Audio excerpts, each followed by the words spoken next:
നമസ്കാരം. Shadow learning സൊല്യൂഷൻസിലേക്ക് ഏവർക്കും സ്വാഗതം. Indian financial market. Indian financial മാർക്കറ്റിന് പ്രധാനമായും രണ്ട് ഘടകങ്ങളുണ്ട്. ഒന്ന് ക്യാപിറ്റൽ മാർക്കറ്റ്, രണ്ട് മണി മാർക്കറ്റ്. ഇന്ത്യൻ ഫിനാൻഷ്യൽ മാർക്കറ്റിന് രണ്ട് ഘടകങ്ങളുണ്ട്. ഒന്ന് ക്യാപിറ്റൽ മാർക്കറ്റ്, രണ്ട് മണി മാർക്കറ്റ്. അതിലേറ്റവും പ്രധാനപ്പെട്ടതാണ് Indian money market. Indian money മാർക്കറ്റിന് ഓർഗനൈസ്ഡ്, അൺഓർഗനൈസ്ഡ് എന്നിങ്ങനെ രണ്ടായി കാറ്റഗറൈസ് ചെയ്തിരിക്കുന്നു. ഓർഗനൈസ്ഡ് സെക്ടറിൽ ഉൾപ്പെടുന്നവയെല്ലാം RBIക്ക് കീഴിൽ വരുന്നവയാണ്. നേരിട്ടോ അല്ലാതെയോ RBIയുമായി ബന്ധപ്പെട്ടിരിക്കുന്ന ഘടകങ്ങളാണ് ഓർഗനൈസ്ഡ് സെക്ടറിൽ ഉൾപ്പെടുന്നത്. അതിൽ പ്രധാനമായും 3 ഘടകങ്ങളാണ് ഓർഗനൈസ്ഡ് സെക്ടറിൽ വരുന്നത്: ഡെവലപ്മെന്റ് ബാങ്കുകൾ, കൊമേഴ്ഷ്യൽ ബാങ്കുകൾ, കോപ്പറേറ്റീവ് ബാങ്കുകൾ. ഇന്ത്യൻ മണി മാർക്കറ്റിന്റെ ഓർഗനൈസ്ഡ് സെക്ടറിൽ വരുന്ന ഡെവലപ്മെന്റ് ബാങ്കുകളാണ് SIDBI, NABARD, NHB, Exim bank, IDBI, DFHI തുടങ്ങിയവ. ഇന്ത്യൻ മണി മാർക്കറ്റിന്റെ ഓർഗനൈസ്ഡ് സെക്ടറിൽ വരുന്ന കൊമേഴ്ഷ്യൽ ബാങ്കുകളിൽ പെടുന്നവയാണ് പബ്ലിക് സെക്ടർ ബാങ്കുകൾ, പ്രൈവറ്റ് സെക്ടർ ബാങ്കുകൾ, റീജിയണൽ റൂറൽ ബാങ്കുകൾ, ലോക്കൽ ഏരിയ ബാങ്കുകൾ, ന്യൂ ജനറേഷൻ ബാങ്കുകൾ മുതലായവ. ഇന്ത്യൻ മണി മാർക്കറ്റിന്റെ ഓർഗനൈസ്ഡ് സെക്ടറിൽ വരുന്ന കോപ്പറേറ്റീവ് ബാങ്കുകൾ പ്രധാനമായും രണ്ടായി തിരിച്ചിരിക്കുന്നു: ഷോർട്ട് ടേമും ലോങ് ടേമും. ഷോർട്ട് ടേമില് അപ്പെക്സ് ബാങ്കുകളും പ്രൈമറി അഗ്രികൾച്ചറൽ ക്രെഡിറ്റ് സൊസൈറ്റികളും വരുന്നു. ലോങ് ടേമില് state cooperative agricultural and rural development ബാങ്കുകളും primary cooperative agricultural and rural development ബാങ്കുകളും ഉൾപ്പെടുന്നു. ഇന്ത്യൻ മണി മാർക്കറ്റിന്റെ അൺഓർഗനൈസ്ഡ് സെക്ടറിൽ വരുന്നവയാണ് indigenous bankers, money lenders, non banking finance companies മുതലായവ. നമുക്ക് ഇന്ത്യൻ മണി മാർക്കറ്റിന്റെ ഓർഗനൈസ്ഡ് ആൻഡ് അൺഓർഗനൈസ്ഡ് സെക്ടറിൽ വരുന്ന ഓരോന്നെടുത്ത് നോക്കാം. ഒന്നാമത്തെ കാറ്റഗറിയാണ് ഡെവലപ്മെന്റ് ബാങ്ക്. ഡെവലപ്മെന്റ് ബാങ്കുകൾ എന്നാൽ ഹൈബ്രിഡ് ഇൻസ്റ്റിറ്റ്യൂഷനുകളാണ്. അതായത് ഒരു ഫിനാൻസ് കോർപ്പറേഷന്റെയും ഒരു ഡെവലപ്മെന്റ് കോർപ്പറേഷന്റെയും ഒരു സംയുക്ത രൂപമാണ് ഡെവലപ്മെന്റ് ബാങ്കുകൾ എന്ന് പറഞ്ഞാൽ. അതായത് അവ ഒരേ സമയം ഒരു ഡെവലപ്മെന്റ് ഫംഗ്ഷനും ഫിനാൻസ് ഫംഗ്ഷനും നൽകുന്നുണ്ട്. ഒരു പ്രൊജക്ട് ഇംപ്ലിമെന്റ് ചെയ്യാനുള്ള ഐഡിയ നൽകുക, ടെക്നിക്കൽ ആൻഡ് ഫിനാൻഷ്യൽ ഹെൽപ്പ് നൽകുക, ഇതൊക്കെയാണ് ഡെവലപ്മെന്റ് ബാങ്കുകളുടെ ഫംഗ്ഷനുകൾ. ഡെവലപ്മെന്റ് ബാങ്കുകളിൽ വരുന്നതാണ് SIDBI, small industries development bank of India എന്നതാണ് ഇതിന്റെ പൂർണ്ണരൂപം. 1990 ഏപ്രിൽ 2 സിഡ്ബി എസ്റ്റാബ്ലിഷ് ചെയ്തത്. ഇതിന്റെ ഹെഡ് ക്വാർട്ടർ ലക്നൌവിലാണ്. സിഡ്ബിയുടെ ബിസിനസ് ഡൊമൈൻ എന്ന് പറയുന്നത് MSME സെക്ടർ ആണ്. അതായത് മൈക്രോ, സ്മോൾ, മീഡിയം എന്റർപ്രൈസുകൾക്ക് വേണ്ടിയാണ് സിഡ്ബി രൂപവൽക്കരിച്ചിരിക്കുന്നത്. സിഡ്ബിയുടെ വളരെ പ്രധാനപ്പെട്ട സ്കീമാണ് മഹിളാ ഉദ്യം നിധി സ്കീം എന്നത്. Venture capital, micro credit scheme എന്നിവയെ പ്രൊമോട്ട് ചെയ്തിരിക്കുന്നത് സിഡ്ബി ആണ്. TDMF അതായത് technology development and modernisation fund എന്ന ഫണ്ട് സെറ്റപ്പ് ചെയ്തിരിക്കുന്നത് സിഡ്ബി ആണ്. സ്മോൾ സ്കെയിൽ ഇൻഡസ്ട്രിക്ക് ഫിനാൻസ് പ്രൊവൈഡ് ചെയ്യാൻ വേണ്ടി സിഡ്ബി പ്രൊവൈഡ് ചെയ്തിരിക്കുന്ന ഒരു ഫണ്ട് സ്കീമാണ് നാഷണൽ ഇക്വിറ്റി ഫണ്ട് സ്കീം. രണ്ടാമത്തേത് വളരെ പ്രധാനപ്പെട്ടതുമാണ് നബാർഡ്. ഏതൊരു എക്സാമിനും കോപ്പറേറ്റീവ് ബാങ്ക് എക്സാമുകളാണെങ്കിലും PSC എക്സാമുകളാണെങ്കിലും സിവിൽ സർവീസ് പോലുള്ള എക്സാമുകളാണെങ്കിലും ഒരു ക്വസ്റ്റ്യൻ ഷുവർ ആയിട്ടുള്ള ഒരു മേഖലയാണ് നബാർഡ് എന്നത്. നബാർഡ് എന്നത് അതിന്റെ പോയിന്റുകൾ കൃത്യമായി പൂർണ്ണമായി മനസ്സിലാക്കുന്നതിലൂടെ അവിടെ നമുക്ക് ഒരു മാർക്ക് ഉറപ്പിക്കാൻ പറ്റും. നബാർഡ് എന്നത് national bank for agriculture and rural development, അതായത് അഗ്രികൾച്ചറിനും റൂറൽ ഡെവലപ്മെന്റിനും വേണ്ടിയുള്ള ബാങ്കാണ് നബാർഡ്. നബാർഡ് എസ്റ്റാബ്ലിഷ് ചെയ്തത് 1982 ജൂലൈ 12 ഒരുപാട് PSC പരീക്ഷകളിലും കോപ്പറേറ്റീവ് ബാങ്ക് എക്സാമിനും ഒരുപാട് തവണ റിപ്പീറ്റഡ് ആയിട്ടുള്ള പോയിന്റുകളാണ് ഈ ഒരു ഭാഗത്ത് വരുന്ന ഓരോ പോയിന്റുകളും. ഗ്രാഫിക്കാർഡ് കമ്മിറ്റിയുടെ റെക്കമെൻഡേഷനെ തുടർന്നാണ് നബാർഡ് എസ്റ്റാബ്ലിഷ് ചെയ്തത്. ഗ്രാഫിക്കാർഡ് കമ്മിറ്റിയുടെ ചെയർമാൻ B. ശിവരാമൻ ആയിരുന്നു. ഈ ഗ്രാഫിക്കാർഡ് കമ്മിറ്റിയെ അപ്പോയിന്റ് ചെയ്തത് RBI ആണ്. ക്രാഫിക്കാർഡ് കമ്മിറ്റിയുടെ പൂർണ്ണരൂപം committee to review arrangement for institutional credit and rural development എന്നതാണ്. ഈ ക്രാഫിക്കാർഡ് കമ്മിറ്റി RBI അപ്പോയിന്റ് ചെയ്തത് 1979 റിപ്പോർട്ട് സബ്മിറ്റ് ചെയ്തത് 1981 നബാർഡ് ആക്ട് പാസാക്കിയത് 1981 നബാർഡിന്റെ ഹെഡ്ക്വാർട്ടർ മുംബൈയിലാണ്. നബാർഡിന്റെ മാനേജ്മെന്റ് എന്ന് പറയുന്നത് ബോർഡ് ഓഫ് ഡയറക്ടേഴ്സ് ആണ്. ബോർഡ് ഓഫ് ഡയറക്ടേഴ്സിൽ 15 പേരാണ് ഉൾപ്പെടുന്നത്. NABARD fully owned by government of India ആണ്. നബാർഡിന്റെ ഇനീഷ്യൽ ഷെയർ ക്യാപിറ്റൽ എന്ന് പറയുന്നത് 100 കോടിയാണ്. ഇത് 50:50 എന്ന അനുപാതത്തിൽ ഗവൺമെന്റ് ഓഫ് ഇന്ത്യയും RBIയും ചേർന്നാണ് സബ്സ്ക്രൈബ് ചെയ്തിരിക്കുന്നത്. നബാർഡിന്റെ പ്രധാന ഉദ്ദേശം എന്ന് പറയുന്നത് റൂറൽ ക്രെഡിറ്റിന് വേണ്ടിയാണ്. ഇത് റൂറൽ ക്രെഡിറ്റിന് വേണ്ടിയുള്ള നാഷണൽ ബാങ്ക് ആണ് നബാർഡ്. നബാർഡിന്റെ ചെയർമാനെ അപ്പോയിന്റ് ചെയ്യുന്നത് ഗവൺമെന്റ് ഓഫ് ഇന്ത്യ ആണ്. നിലവിലെ നബാർഡിന്റെ ചെയർമാൻ ആരാണ്? കൂട്ടുകാർ താഴെ കമന്റ് ബോക്സിൽ രേഖപ്പെടുത്തുക. National agriculture and credit fund, അതായത് ലോങ് ടേം ഓപ്പറേഷന് വേണ്ടിയുള്ള ഫണ്ട്, ആ ഫണ്ട് മെയിൻറ്റെയിൻ ചെയ്യുന്നത് നബാർഡാണ്. ഈ ഫണ്ട് ഇപ്പോൾ അറിയപ്പെടുന്നത് national rural credit long term operation fund എന്നാണ്. ഇത് വളരെ പ്രധാനപ്പെട്ട ഒരു പോയിന്റ് ആണ്. ഈ ഫണ്ട് മെയിൻറ്റെയിൻ ചെയ്യുന്നത് നബാർഡാണ്. നാഷണൽ അഗ്രികൾച്ചറൽ ക്രെഡിറ്റ് സ്റ്റെബിലൈസേഷൻ ഫണ്ടും മെയിൻറ്റെയിൻ ചെയ്യുന്നത് നബാർഡാണ്. ഇതിന്റെ പുതിയ പേര് national rural credit stabilisation fund എന്നതാണ്. നബാർഡിന്റെ ട്രെയിനിങ് ഇൻസ്റ്റിറ്റ്യൂട്ട് ആണ് BIRD. Bankers institute for rural development എന്നതാണ് ബേർഡിന്റെ പൂർണ്ണരൂപം. നബാർഡിന്റെ ട്രെയിനിങ് ഇൻസ്റ്റിറ്റ്യൂട്ട് ആണ് ബേർഡ് എന്നത്. ബേർഡ് എസ്റ്റാബ്ലിഷ് ചെയ്തത് 1995 ഇതിന്റെ ഹെഡ്ക്വാർട്ടർ ലക്നൌവിലാണ്. നബാർഡിന് പ്രധാനമായും 2 ഡിപ്പാർട്ട്മെന്റുകളാണ് ഉള്ളത്. ഒന്ന് inspection department, 2 Vikas volunteer Vahini. Section 35(6) of Banking Regulation Act 1949 empowers NABARD to conduct inspection of state cooperative banks, central cooperative banks and regional rural banks. നബാർഡിന് സ്റ്റേറ്റ് കോപ്പറേറ്റീവ് ബാങ്കുകൾ, സെൻട്രൽ കോപ്പറേറ്റീവ് ബാങ്കുകൾ, regional rural ബാങ്കുകൾ എന്നിവയിൽ inspection നടത്താനുള്ള power നൽകുന്നത് banking regulation ആക്ടിന്റെ section 35(6) The statutory inspection report are issued by the respective regional office of NABARD with a copy of DCBR of RBI. ഈ ഇൻസ്പെക്ഷന്റെ report നബാർഡിന്റെ regional ഓഫീസുകളിലെ issue ചെയ്യുന്നു. Kisan credit card KCC scheme launch ചെയ്തിരിക്കുന്നത് നബാർഡാണ്. ഇത് 1998 NABARD KCC scheme launch ചെയ്തത്.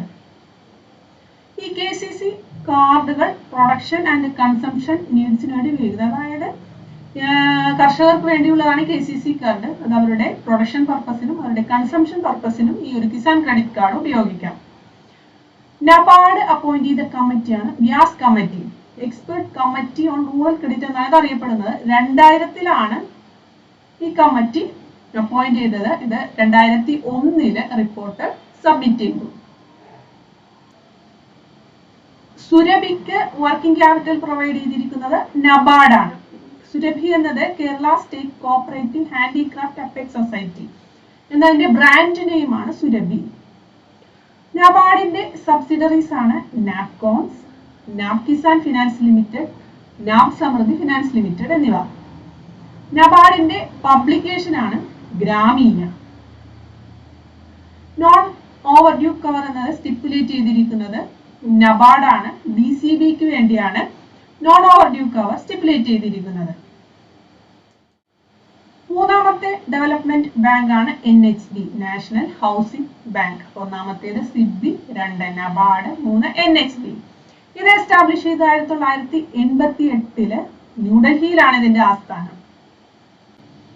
Housing ഫിനാൻസിന് വേണ്ടിയുള്ള ഒരു apex ഇൻസ്റ്റിറ്റ്യൂഷനായി NHB establish ചെയ്തത് 1988 July 9 housing finance കമ്പനികളെ promote ചെയ്യാൻ വേണ്ടിയാണ് NHB രൂപവൽക്കരിച്ചത്. NHB ആക്ട് പാസാക്കിയത് 1987 NHBയുടെ ഫോർമേഷന് വേണ്ടി റെക്കമെൻഡ് ചെയ്ത കമ്മിറ്റിയാണ് doctor Rangarajan committee. Computerisation of banks recommend ചെയ്തതും രംഗരാജനാണ്. അതായത് ബാങ്കുകൾ കമ്പ്യൂട്ടർവൽക്കരിക്കണം എന്ന് റെക്കമെൻഡ് ചെയ്ത കമ്മിറ്റിയാണ് രംഗരാജൻ കമ്മിറ്റി. അതോടൊപ്പം NHBകളെ രൂപവൽക്കരിക്കണം എന്നും റെക്കമെൻഡ് ചെയ്തത് രംഗരാജൻ കമ്മിറ്റിയാണ്. NHB എന്നത് RBIയുടെ പൂർണ്ണമായും RBIയുടെ ഒരു സബ്സിഡറി ആണ്. അതായത് ഈ NHBയുടെ മുഴുവൻ ക്യാപിറ്റലും കോൺട്രിബ്യൂട്ട് ചെയ്തിരിക്കുന്നത് RBI ആണ്. NHB fully owned by government of India. ഇപ്പോൾ നിലവില് പൂർണ്ണമായും NHB ഓൺ ചെയ്യുന്നത് ഗവൺമെന്റ് ഓഫ് ഇന്ത്യ ആണ്. NHB ആക്ട് 1987 സെക്ഷൻ 6 NHBയുടെ എസ്റ്റാബ്ലിഷ്മെന്റിനെ കുറിച്ച് പ്രതിപാദിച്ചിരിക്കുന്നത്.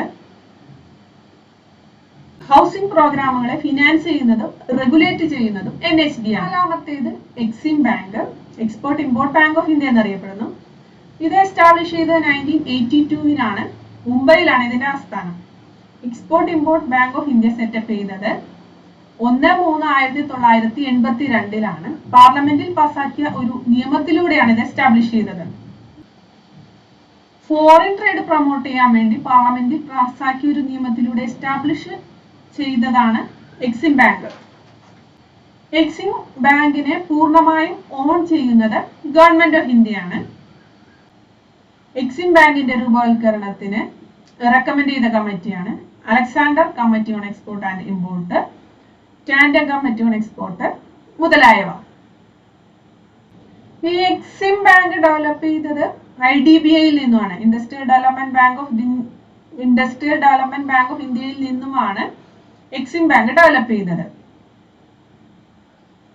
FCPC എന്നത് എക്സിം ബാങ്കുമായിട്ട് ബന്ധപ്പെട്ടിരിക്കുന്നു. Foreign currency pre shipment scheme എന്നതാണ് FCPC എന്നതിന്റെ പൂർണ്ണരൂപം.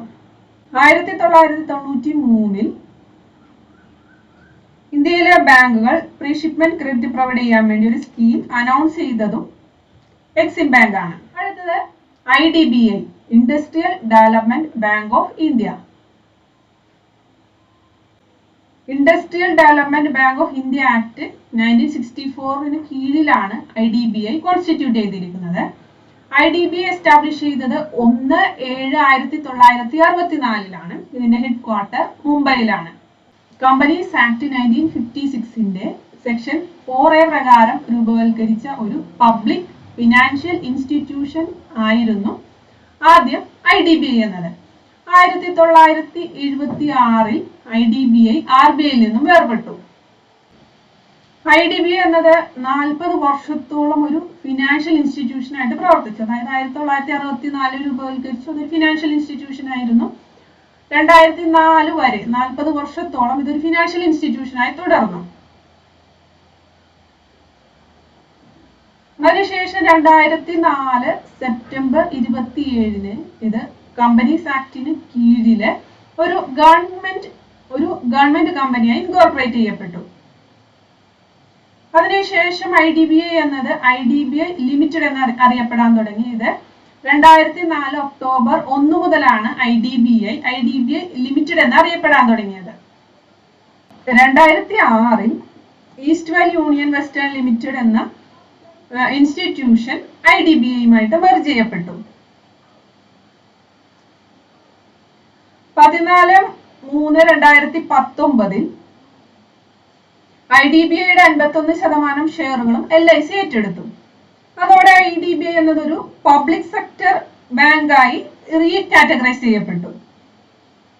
IDBIയുടെ 51% ഷെയറുകളും LIC ഏറ്റെടുത്തു.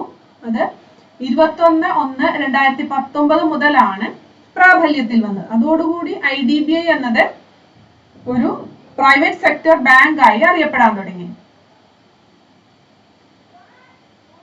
ഇൻഡസ്ട്രിയൽ ഫിനാൻസിന് വേണ്ടിയുള്ള ഒരു അപ്പെക്സ് ബാങ്ക് ആണ് IDBI. IDBIയുടെ ചരിത്രത്തിൽ ഓർക്കേണ്ട പ്രധാനപ്പെട്ട പോയിന്റുകൾ: 1964 IDBI എസ്റ്റാബ്ലിഷ് ചെയ്തു. അതൊരു ഡെവലപ്മെന്റ് ഫിനാൻഷ്യൽ ഇൻസ്റ്റിറ്റ്യൂഷൻ ആയിരുന്നു. 1976 IDBI RBIയിൽ നിന്നും വേർപെട്ടു. 2004 ഗവൺമെന്റ് കമ്പനിയായി ഇൻകോർപ്പറേറ്റ് ചെയ്യപ്പെട്ടു. IDBI ലിമിറ്റഡ് എന്നറിയപ്പെടാൻ തുടങ്ങി. 2006 east while union western bank limited എന്ന കമ്പനിയുമായി മെർജ് ചെയ്യപ്പെട്ടു. 2019 IDBIയുടെ 51% ഷെയറുകൾ LIC ഏറ്റെടുത്തു. അത് 21/1/2019 മുതൽ പ്രാബല്യത്തിൽ വന്നു. അതുമുതൽ IDBI ഒരു പ്രൈവറ്റ് സെക്ടർ ബാങ്കായി അറിയപ്പെടാൻ തുടങ്ങി. DFHI discount and finance house of India, reserve bank of India, public sector ബാങ്കുകൾ, ഓൾ ഇന്ത്യ ഫിനാൻഷ്യൽ ഇൻസ്റ്റിറ്റ്യൂഷൻ ഇവയെല്ലാം ചേർന്നാണ് 1988 DFHI സെറ്റപ്പ് ചെയ്തത്, അതായത് discount and finance house of India. ഈ ഒരു DFHI ഡെവലപ്പ് ചെയ്തതിന്റെ ഉദ്ദേശം മണി മാർക്കറ്റ് ഇൻസ്ട്രുമെന്റ്സിന് ലിക്വിഡിറ്റി പ്രൊവൈഡ് ചെയ്യാൻ വേണ്ടിയാണ് DFHI എസ്റ്റാബ്ലിഷ് ചെയ്തത്. DFHIയുടെ രൂപീകരണത്തിനെ കുറിച്ച് റെക്കമെൻഡ് ചെയ്ത കമ്മിറ്റിയാണ് വാഗാൽ കമ്മിറ്റി. അതായത് 1 വർഷത്തിൽ താഴെ മെച്യൂരിറ്റി പീരീഡ് ഉള്ള മണി മാർക്കറ്റ് ഇൻസ്ട്രുമെന്റ് ആണ് ഒന്ന് കോൾ മണി, അതായത് ഓവർനൈറ്റ് മണി, ഏത് അർദ്ധരാത്രിയും കിട്ടുന്ന മണിയാണ് കോൾ മണി. നോട്ടീസ് മണി 1 മുതൽ 14 ദിവസം വരെ കാലാവധിയുള്ള മണി മാർക്കറ്റ് ഇൻസ്ട്രുമെന്റ് ആണ് notice money. Inter bank term deposit അല്ലെങ്കിൽ ലോൺസ്, ഇതിന്റെ കാലാവധി എന്ന് പറയുന്നത് 15 days ആൻഡ് ഓവർ ആണ്. Commercial bills, treasury bills, certificate of deposit, ഇതൊക്കെയാണ് ഈ മണി മാർക്കറ്റ് 1 വർഷത്തിൽ താഴെ കാലാവധിയുള്ള മണി മാർക്കറ്റ് ഇൻസ്ട്രുമെന്റ്. അപ്പൊ ഇവയ്ക്ക് ലിക്വിഡിറ്റി പ്രൊവൈഡ് ചെയ്യാൻ വേണ്ടിയാണ് DFHI എസ്റ്റാബ്ലിഷ് ചെയ്തത്.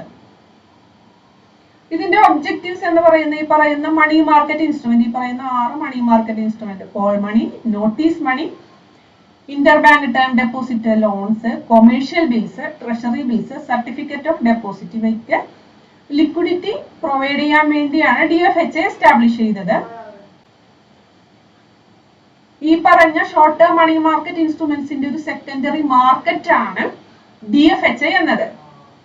മണി മാർക്കറ്റിലെ ഷോർട്ട് ടേം ഫിനാൻസിന്റെ ഡിമാൻഡ് ആൻഡ് സപ്ലൈ ബാലൻസ് ചെയ്യാനായിട്ട് DFHI സഹായിക്കുന്നു. ഇത്രയുമാണ് ഇന്ത്യയിലെ പ്രധാനപ്പെട്ട development bank: SIDBI, NABARD, NHB, Exim bank, IDBI, DFHI. ഓരോ പോയിന്റും കൂട്ടുകാർക്ക് ക്ലിയർ ആയെന്ന് വിചാരിക്കുന്നു. നിങ്ങൾ ഈ ചാനൽ സബ്സ്ക്രൈബ് ചെയ്തിട്ടില്ലെങ്കിൽ സബ്സ്ക്രൈബ് ചെയ്യുക, ലൈക്ക് ചെയ്യുക, നിങ്ങളുടെ കൂട്ടുകാർക്ക് ഷെയർ ചെയ്യുക.